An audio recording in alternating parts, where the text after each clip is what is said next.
ஆடிப்பெருக்கை முன்னிட்டு ஈரோடு மாவட்டம் சத்தியமங்கலம் பூ மார்க்கெட்டில் மல்லிகைப்பூவின் விலை கிலோ 820 ரூபாயாக உயர்ந்துள்ளது.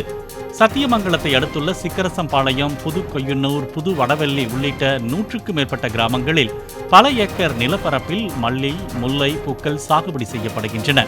அங்கு விளையும் பூக்கள் சத்தியமங்கலம் பூ மார்க்கெட்டுக்கு கொண்டு வரப்பட்டு விற்பனை செய்யப்படுகின்றன.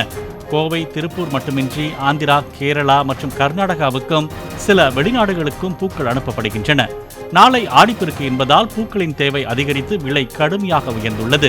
தற்போது மல்லிகைப்பூ 1 கிலோ 820 ரூபாய்க்கும், முல்லை 640 ரூபாய்க்கும் விற்பனையாகிறது. இதேபோல் கனகாம்பரம் கிலோ 810 ரூபாய்க்கும், சம்பங்கி கிலோ 200 ரூபாய்க்கும் விற்பனையாகிறது. இதேபோல் காக்கடா, செண்டு மல்லி, பட்டுப்பூ ஆகியவற்றின் விலையும் கணிசமாக உயர்ந்துள்ளது.